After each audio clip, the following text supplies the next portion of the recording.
Hello students, welcome back again. अब हमारा next topic movement and locomotion में हमारा नेक्स्ट टॉपिक है structure of fine muscle fibre. बेटा एक फाइबर पढ़ा था ना अपन, एक फेसिक्यूल में एक सिंगल फाइबर जो निकाला था, जिसकी कवरिंग थी हमारा एंडोमाइसियम, वो हमको पढ़ना है। ठीक है बेटा, चारों तरफ से घिरा हुआ था, तो वो फाइन मसल फाइबर हमको पढ़ना है। तो देखिए, तो मसल फाइबर्स के अंदर क्या क्या है। एक तो है सार्कोप्लाज्मिक रेटिकुलम, ये कंपोनेंट है हमारे, क्लियर बेटा। इसके अलावा सार्कोसोम, सार्कोसोम यानी माइटोकॉन्ड्रिया। इसके अलावा न्यूक्लियस एंड साइटोप्लाज्म। न्यूक्लियस और साइटोप्लाज्म कहाँ है बेटा? Peripheral part. कहाँ है? पेरिफेरल पार्ट यानी परिधीय भाग में। ठीक है। इसके अलावा है मायोफाइब्रिल, जिससे वो रेखित दिखाई दे रही है, स्ट्रिएटेड दिखाई दे रही है। और मायोफाइब्रिल में दो तरह के तंतु है बेटा, एक तो है मायोसिन और एक है एक्टिन। क्या है बेटा? एक तो है मायोसिन और एक है एक्टिन। मायोसिन और एक्टिन क्या है? प्रोटीन ही है, लेकिन ये फिलामेंट है। ठीक है, मायोफाइब्रिल से। तो मायोसिन को कहा जाता है थिक फिलामेंट यानी मोटे तंतु, और एक्टिन को कहा जाता है थिन। कौन से बेटा? थिन कहा जाता है। तो ये चीजें हमको एक फाइन मसल फाइबर के अंदर देखने को मिलेगी। इसके अलावा Z line, M line, H zone वगैरह सारी चीजें हम इसमें देखेंगे। तो क्या क्या है? सार्कोप्लाज्मिक रेटिकुलम यानी ये किसकी बात कर रहा है? अंतःप्रद्रवी जालिका की बात कर रहा है आपके। क्लियर बेटा? कैल्शियम का रिजर्वॉयर। ठीक है, अंतःप्रद्रवी जालिका। सार्कोसोम यानी माइटोकॉन्ड्रिया की बात हो रही है, माइटोकॉन्ड्रिया की बात हो रही है, कोई दिक्कत नहीं। Nucleus, cytoplasm. मायोफाइब्रिल यानी तंतु की जो बात कर रहा हूं मैं, मायोसिन और actin, both are protein filament. क्या है बेटा? प्रोटीन के बने हुए हैं, ये हमको पढ़ना है। तो हम इसकी स्ट्रक्चर को आगे डील करते हैं बेटा। तो स्ट्रक्चर हमको देखनी है, तो समझना ध्यान से, बहुत अच्छा टॉपिक है। सबसे पहले तो मैं आपको पढ़ा देता हूं मायोसिन, और उसके बाद पढ़ाऊंगा एक्टिन। ठीक है। तो मायोसिन बेटा इसका थिक फिलामेंट है। कैसा होता है? थिक यानी ये मोटे तंतु है। ठीक है। लंबा बेटा यही है। क्या है बेटा? लॉन्ग है, और इसकी साइज होती है 1.5 माइक्रो। ये चीज क्लियर हो। तो मायोसिन क्या है? पॉलीमर है। क्या है बेटा? पॉलीमर है, ये ध्यान रखना। तो क्वेश्चन जो इससे ऑब्जेक्टिव जो बनता है एक, कि मायोसिन किसका पॉलीमर है? तो मायोसिन पॉलीमर है मैरोमायोसिन का।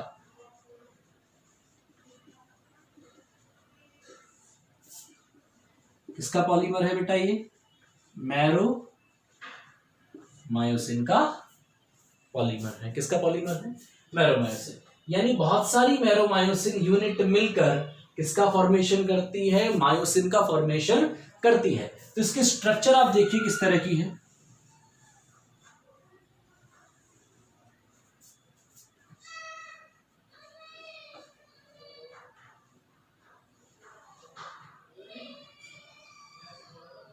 ठीक है, इस तरह की स्ट्रक्चर इसकी होती है। किसकी बेटा बात कर रहे हैं? मायोसिन की। ठीक है। तो ये जैसे कि मायोसिन छोटे छोटे पार्ट से यहां से बना हुआ है। तो ये वाला जो हिस्सा है ये क्या है बेटा? टेल है। क्या है बेटा? ये टेल है। और ये वाला जो हिस्सा है वो है इसका हेड यानी शीर्ष। क्लियर?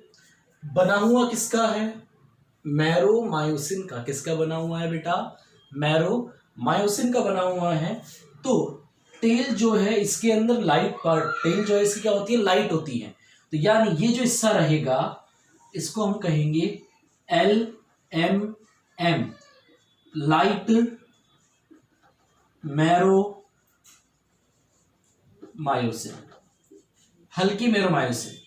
एनसीईआरटी रेगुलर आप बुक पढ़ते रहे, कंटिन्यूअस एनसीईआरटी बिल्कुल नहीं छोड़नी है हमको। Light marrow. और शीर्ष क्या होता है? हैवी होता है। क्या है बेटा? हैवी है। तो हैवी को हम कहते हैं HMM। तो मैसेज वाला है, सोचने वाला HMM नहीं होता है, हैवी मैरोमायोसिन यानी भारी मैरोमायोसिन। ठीक है, ये क्लियर हो गया। तो हैवी मैरोमायोसिन और यहां से क्रॉस कर रहा है। क्या कर रहा है बेटा? क्रॉस कर रहा है। तो ये पूरा का पूरा जो है इसको हम कहते हैं क्रॉस आर्म। क्या कहते हैं बेटा इसको? क्रॉस आर्म या क्रॉस भुजा। क्या कहेंगे इसको? क्रॉस आर्म या फिर क्रॉस भुजा इसको हम कहते हैं। अब हेड वाला पार्ट बहुत इंपॉर्टेंट चीज है, क्योंकि इसके अंदर दो विशेष चीजें होती हैं। क्या होती है बेटा? इसमें दो स्पेसिफिक स्ट्रक्चर होती हैं। पहली स्ट्रक्चर जो, ये सारी चीजें आपको अगले लेक्चर में एकदम क्लियर हो जाने वाली कि है क्या क्या है। तो पहली चीज है, दोनों हेड जो है इस पर होती है एटीपी, एक्टिन बाइंडिंग साइट। कि भाई स्ट्रक्चर को अगर जोड़ना है, अगर मसल कॉन्ट्रैक्ट करेगी तो एक्टिन जो तंतु है ना उस पर मायोसिन का हेड जुड़ेगा, और एक्टिन पर जुड़ेगा तो एक हेड जिस पोर्शन पे जुड़ता है उसको हम कहते हैं एक्टिन बाइंडिंग साइट। और दूसरी एक स्पेसिफिक जो स्ट्रक्चर इसके अंदर है, हेड जैसा ग्लोबुलर हो गया, दूसरी इसके अंदर स्पेसिफिक जो स्ट्रक्चर है वो है एटीपी बाइंडिंग साइट, एटीपी बंधन स्तर। क्लियर? अब एटीपी बाइंडिंग साइट में एक एंजाइम होता है एटीपीएज। कौन सा एंजाइम बेटा? एटीपीएज। एटीपीएज एंजाइम क्या करता है? ये एंजाइम क्या करेगा बेटा? जो एटीपी होती है, ये मान लीजिए कि एटीपी क्या है कि हमारे शरीर में रेडीमेड सोर्स ऑफ एनर्जी है, यानी कि एफडी कह लो या इसको चेक कह लो। अब इसको कैश में कन्वर्ट करवाने के लिए एटीपीएज एंजाइम क्या करेगा? एटीपी को तोड़ेगा। एटीपीएज एंजाइम एटीपी वर्क करता है और ये टूट जाती है ATP plus IP plus energy. IP का मतलब है इनऑर्गेनिक फॉस्फेट। जब ये टूटती है तो एनर्जी काम रिलीज होती है, वो हमारे काम आती है। डायरेक्ट एटीपी काम में नहीं आती, इसका टूटना जरूरी है। क्लियर बेटा? कैश होना जरूरी। चेक को लेकर जिम में घूमते फिरो, क्या काम होना है? आगे भी किसी के अगर वो काम आएगा तो कैश फॉर्म में आएगा। तो ATP AD plus IP plus energy में टूटती है, और ये मस्कुलर कॉन्ट्रैक्शन के लिए, पेशीय संकुचन के लिए बहुत ज्यादा जरूरी है। क्लियर बेटा? तो ये हम आगे पढ़ेंगे। तो ये मायोसिन की क्या होती है? स्ट्रक्चर होती है। क्या होती है बेटा? मायोसिन की स्ट्रक्चर होती है। इसकी यूनिट क्या है? मैरोमायोसिन। क्लियर? इसकी मैंने आपको लेंथ बता दी है कि ये मोटे होते हैं, लंबे भी ये होते हैं। अब मायोसिन जब उसमें बैंड देखेंगे तो कुछ इस तरीके के दिखते हैं ये, ठीक है। और इस तरीके से इसमें बहुत सारे, ऐसे थोड़ी एक फाइबर काम कर रहा है उस बैंड में, ऐसे कई सारे क्या होते हैं? हेड निकले हुए होते हैं जो एक्टिन पर जुड़ते हैं। ठीक है। अब बीच में हम जब आगे ए बैंड पढ़ेंगे तो उसके बीच से लाइन निकल रही होती है जो दो, इसको टाक के रखेगी आगे हम जब पढ़ेंगे, और इसको हम कहते हैं, किसकी बनी हुई होती है एम लाइन? मायोमेसिन प्रोटीन की। किसकी बनी हुई होती है? मायोमेसिन प्रोटीन की। तो ये हो गए हमारे पास मायोसिन तंतु की संरचना। क्या होगी बेटा? मायोसिन तंतु की संरचना। क्लियर बेटा? तो ये मसल फाइबर के अंदर पहले हमने मायोफाइब्रिल में मायोसिन के बारे में पढ़ लिया है कि मायोसिन क्या है? एक थिक फिलामेंट है, लंबे होते हैं, ये पॉलीमर है किसके? मैरोमायोसिन के। यानी इसके अंदर मैरोमायोसिन है बहुत सारे, और ये क्या बना रहे हैं? एक मायोसिन का फॉर्मेशन कर रहे हैं। मायोसिन का टेल लाइट होता है तो उसको हम कहते हैं लाइट मेरोमायोसिन, और उसका हेड जो होता है भारी होता है उसको हम कहते हैं हैवी मेरोमायोसिन, HMM। और एक क्रॉस होता है तो इसको हम कहते हैं क्रॉस भुजा या क्रॉस आर्म। क्लियर बेटा, यहां तक कोई दिक्कत नहीं होनी चाहिए। तो मायोसिन वाला टॉपिक हुआ हमारा खत्म। अब हमारा अगला टॉपिक है एक्टिन फिलामेंट।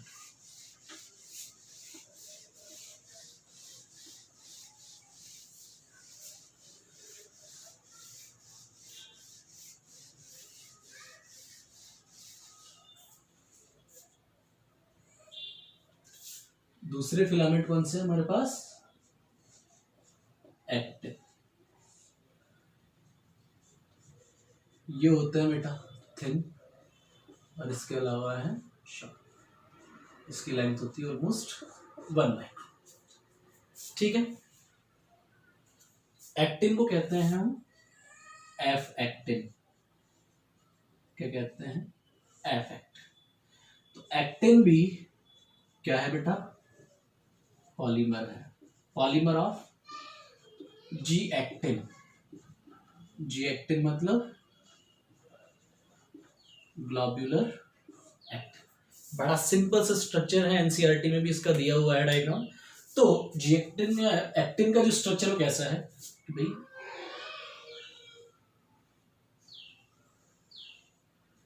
इस तरह का, ठीक।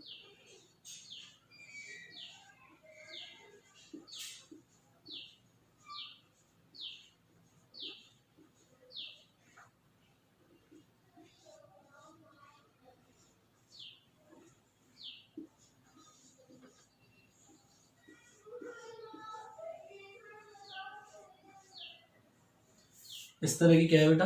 स्ट्रक्चर है। तो ये तो क्या है? G actin. क्या है बेटा? ये जी एक्टिन है, और जी एक्टिन से जुड़कर क्या बन रहा है? एक्टिन बन रहा है। क्या बन रहा है बेटा? एक्टिन। ठीक है, अब इस एक्टिन के अंदर बेटा, एक्टिन जो है हमारी मसल्स अगर रिलैक्स स्टेट में होती है, अगर हमारी मसल्स क्या होती है? रिलैक्स स्टेज में होती है, तो एक्टिन जो होता है, मान लीजिए एक्टिन है, एक्टिन जो होता है भाई वो क्या होगा? ऐसे ब्लॉक्ड होता है। क्या होता है बेटा? उसकी साइड्स जो होती है ब्लॉक्ड होती है, जिस पर क्या जुड़ता है? मायोसिन का हेड जुड़ता है, ब्लॉक रहता है। जनरल कंडीशन में ब्लॉक ही रहना है। तो उस ब्लॉकेज के टाइम पर उसके अंदर से पूरे के पूरे में all over the length specific structure या एक स्पेसिफिक स्ट्रक्चर प्रेजेंट होती है, एक पार्ट होता है जिसको हम कहते हैं ट्रोपोमायोसिन। क्या कहते हैं उसको? ट्रोपोमायोसिन। क्या कहेंगे? ट्रोपोमायोसिन। क्लियर बेटा, कोई दिक्कत इसमें नहीं। इसके अलावा कुछ साइट पर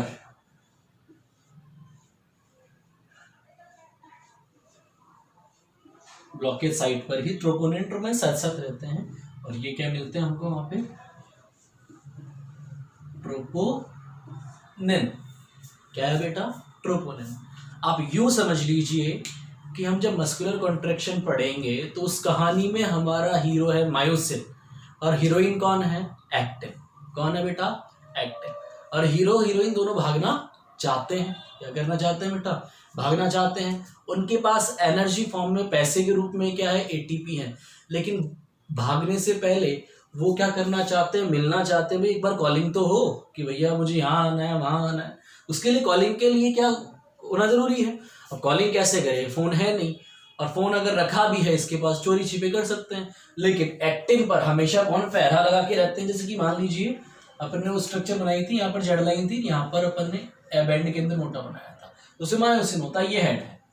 ये जो हीरो है इससे जुड़ना चाहता है, बात करना चाह रहा है, लेकिन यहाँ पर कौन कौन है? ट्रोपोनिन है और ट्रोपोमायोसिन है। कौन है?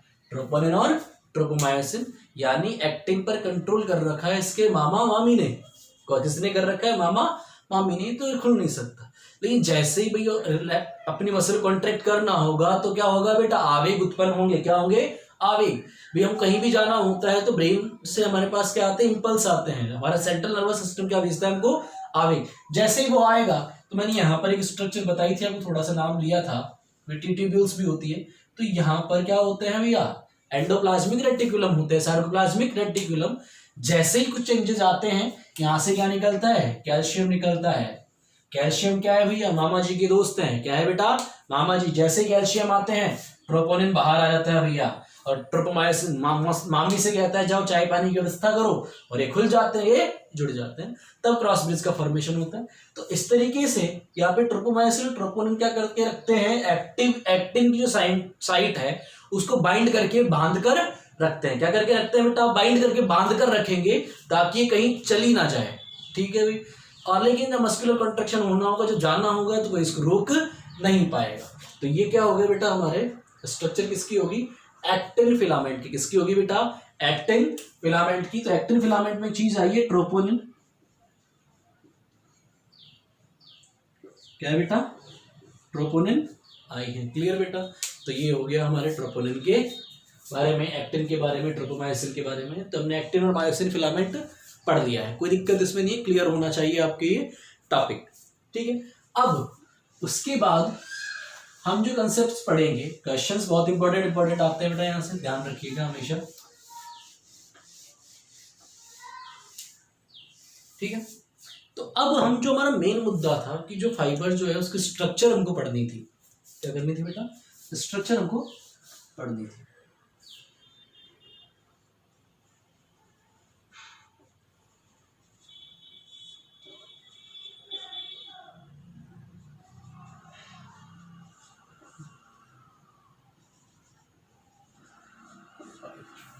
बिल्कुल फोकस रहें, एक चीज का ध्यान रखें, क्या क्या इसके अंदर होने वाला है, क्लियर।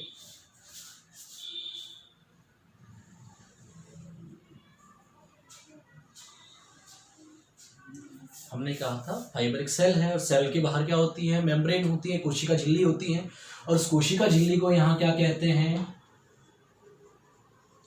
सार्कोलेमा। आप देखिएगा जो भी टर्म्स आपने पढ़ी थी सारी आपको रिकॉल हो जाएंगी एक बार में, क्या हो जाएंगी बेटा, रिकॉल होने वाली है। यहाँ पर पेरिफेरल यानी परिधीय भाग में, साइड में क्या प्रेजेंट है, न्यूक्लियस। क्या प्रेजेंट है बेटा,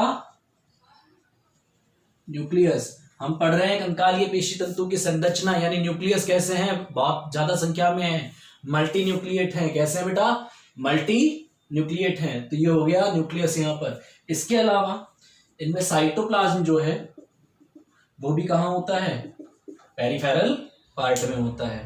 तो ये क्या हो गया भैया, यहां पर क्या आ गया, साइटोप्लाज्म, कोशिका द्रव्य, कोई दिक्कत नहीं, बड़ा इजी कंसेप्ट, आगे ध्यान दीजिए, ठीक है। तो अब यहां पर जैसे कि मैंने स्ट्रक्चर बना देते हैं, ठीक है।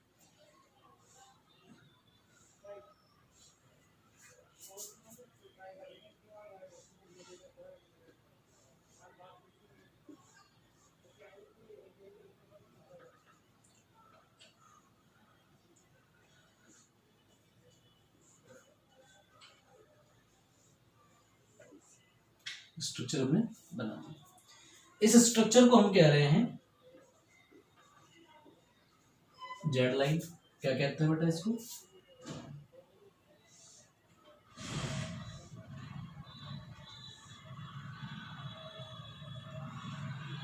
ठीक है, ये होगी जेड लाइन, ठीक है। ये भी लाइट बैंड है, ये भी लाइट बैंड, एक साथ होते लेकिन इनको अल्टरनेट फॉर्म में दिखते रहते हैं, ठीक है।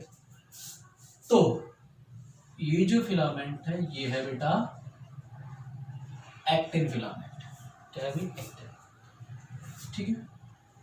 फिर इधर भी वही एक्टिन है, बीच में हमने बनाना है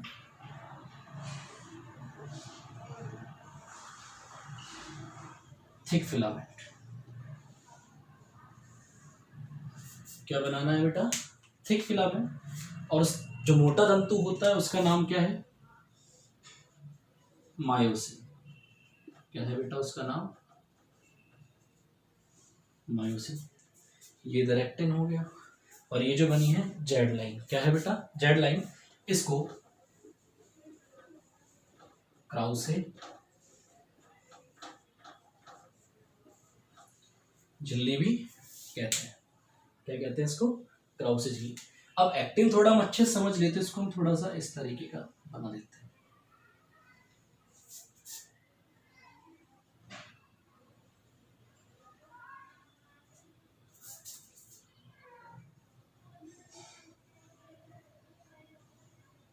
ठीक, यहाँ पे वो इसके हेड होते हैं,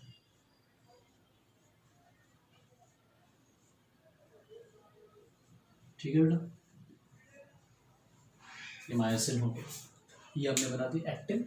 एक्टिन पर क्या होता है बेटा, एक्टिन हीरोइन है हमारी फिल्म की, तो क्या है वहां पे लॉक्ड साइट भी होती है, इधर मायोसिन बाइंडिंग साइट है, एक्टिन बाइंडिंग साइट इधर पे, तो कोई दिक्कत इसमें नहीं है, बिल्कुल सिंपल कंसेप्ट ये चल रहा है, बहुत इजी चीजें हैं।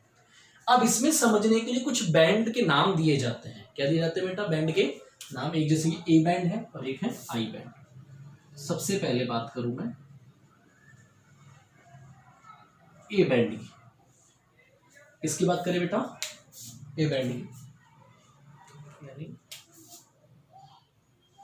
इधर भी अगर होता तो यहां पर भी क्या है, ए बैंड है, और यहां से अपन जैसे कि थोड़ा शो करता हुआ हम एक्टिन दिखा देते हैं। एक्टिन हमने शो करता हुआ दिखा दिया, ये इसके हेड हो गया। कोई नहीं, जो ब्रिज बनाने में काम आते हैं। क्लियर? ब्रिज बनाने में काम आते हैं। तो बेटा सबसे पहली बात है ए बैंड। तो ध्यान रखना, मायोसिन जो फिलामेंट है उसकी पूरी की पूरी लेंथ, उससे फर्क नहीं पड़ता उसको एक्टिन अगर ओवरलैप कर रहा है, अतिव्यापित कर रहा है, कोई फर्क नहीं है। यानी ये पूरा का पूरा जो है, यानी ये पूरा का पूरा जो हिस्सा है जिसके अंदर पूरा ये मायोसिन फिलामेंट आना चाहिए पूरा, उसको हम कहते हैं ए बैंड। क्या कहते हैं? ए बैंड, यानी एनाइसोट्रॉपिक बैंड, विषमदेशिक बैंड कहा जाता है। क्या कहते हैं इसको? A band. ठीक है, फिर ऐसा पार्ट जिसके अंदर मायोसिन बिना ओवरलैपिंग के है, यानी बिना ओवरलैपिंग वाला पार्ट। कौन सा पार्ट बेटा? बिना ओवरलैपिंग, यानी उस पर बिल्कुल भी केवल ये मान लो केवल मायोसिन फिलामेंट, उसको हम कहते हैं एच बैंड। तो आप एक चीज बताइए कि ई बैंड में क्या क्या क्या आ रहा है? पूरा मायोसिन, थोड़ा बहुत क्या आ रहा है? आई बैंड भी आ रहा है। क्या आ रहा है बेटा? थोड़ा बहुत तो पूरा मायोसिन आ गया, थोड़ा सा एक्टिन भी आ रहा है। क्लियर सा? आई बैंड नहीं, सॉरी, एक्टिन थोड़ा बहुत उसमें आ रहा है। और एच बैंड जो होता है, कौन सा band? H band. H band में क्या है? ओनली मायोसिन है, बिना किसी ओवरलैपिंग के। किसके बेटा? बिना किसी ओवरलैपिंग के। क्लियर बेटा? ये बात हमारे दिमाग में घुस जानी चाहिए। फिर होता है आई बैंड। कौन सा बैंड बेटा? I band. अब मान लीजिए जैसे कि अब मायोसिन का एक्टिन के कंसेप्ट भी है कि एक मायोसिन 6 एक्टिन से घिरा होता है।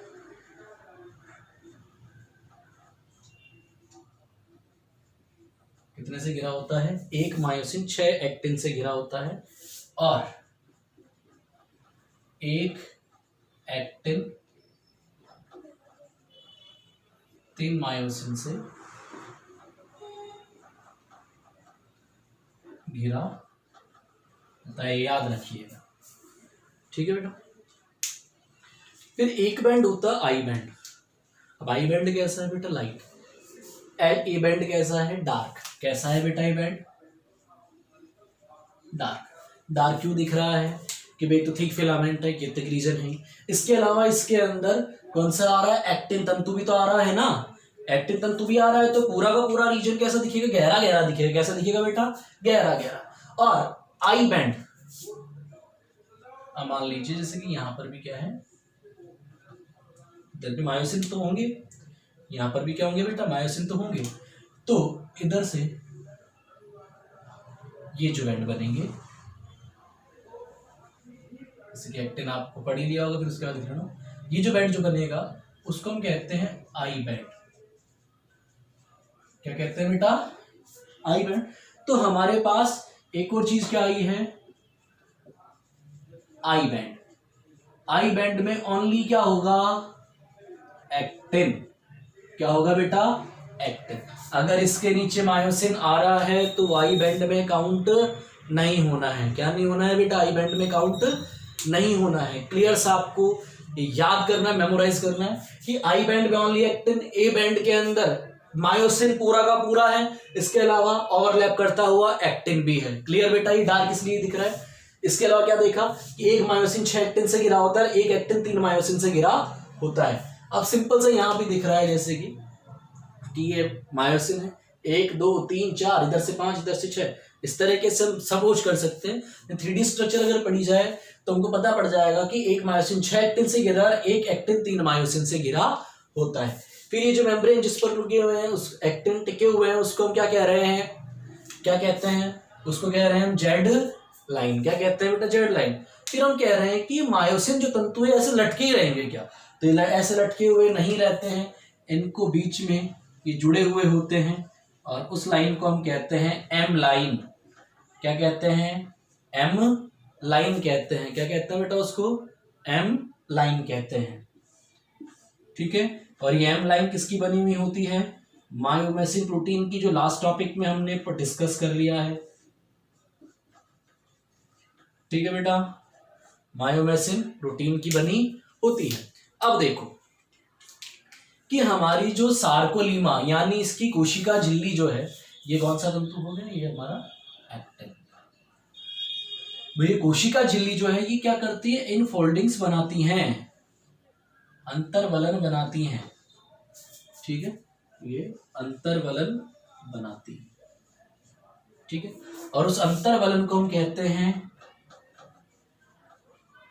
T tubules. क्या कहते हैं बेटा, टी ट्यूब्यूल्स। यहां से संबद्ध होती है एंडोप्लाज्मिक रेटिकुलम, जो कैल्शियम को रखती है और आवश्यकता पड़ने पर कैल्शियम आएगी। और ध्यान रखना, ये कोशिका जो होती है बाहर से सामान्य अवस्था में पॉजिटिवली चार्ज है, अंदर क्या है, नेगेटिव चार्ज है। ये नेचर हमको आगे पढ़ने में बहुत ज्यादा काम आने वाला है। तो बेटा अब जो जेड लाइन है, जैसे कि यहाँ पर ये जेड लाइन है, तो इस जेड लाइन से दूसरी जेड लाइन के बीच की जो दूरी है ना, एक जेड लाइन से दूसरी जेड लाइन की जो बीच की दूरी है, उसको हम कहते हैं सार्कोमियर।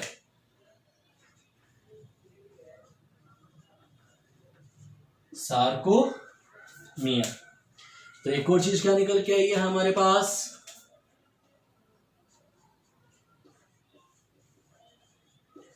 सार्कोमियर।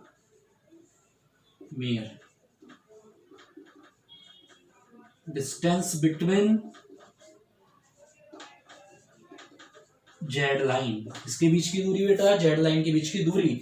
और ये सार्कोमियर क्या होती है, हमारे तंतुओं की कॉन्ट्रैक्टाइल यूनिट है, संकुचनशील इकाई। बहुत ज्यादा इंपॉर्टेंट क्वेश्चन है। इसके अलावा कि जेड लाइन के अंदर क्या क्या होता है या सार्कोमियर में क्या क्या होता है, तो मैं लिखने के लिए स्पेस यहाँ दिख नहीं रहा है। तो एक सार्कोमियर का मतलब है, जैसे कि यहाँ लिख दिया मैंने कि एक सार्कोमियर में क्या क्या है, तो याद रखना 1/2 आई बैंड प्लस क्या हो गया, ए बैंड। क्या हो गया बेटा, ए बैंड। भैया हाफ ही माना जाएगा, क्लियर सा बात है, ए बैंड पूरा का पूरा आना ही है। ठीक है, प्लस हाफ आई बैंड। आप ऐसा नहीं लिख सकते 1 I band plus A band, ऐसा नहीं लिखना है। हाफ इधर से, फिर ए बैंड, फिर इधर से हाफ आई बैंड। ये क्या है, सार्कोमियर है। कि आधा I band plus A band plus half I band, ये क्या हो गया, सार्कोम। ये बहुत इंपॉर्टेंट क्वेश्चन है, पूछा भी आ सकता है, लॉजिकल क्वेश्चन है, आपको ये याद रखना है। तो ये हो गई हमारे पास स्ट्रक्चर ऑफ मसल फाइबर। बड़ा सिंपल कंसेप्ट है, एक बार ध्यान से पढ़े। कोई क्वेरीज हो तो आप इसको डाल दीजिए, हमारे कमेंट सेक्शन में डालिए। व्हाट्सएप नंबर आपको दिए हुए हैं, उस पर आप पूछ सकते हैं, ठीक है। और आपका ये देखने के लिए बहुत बहुत धन्यवाद। आगे आप इसको सब्सक्राइब कीजिए, दोस्तों तक शेयर कीजिए।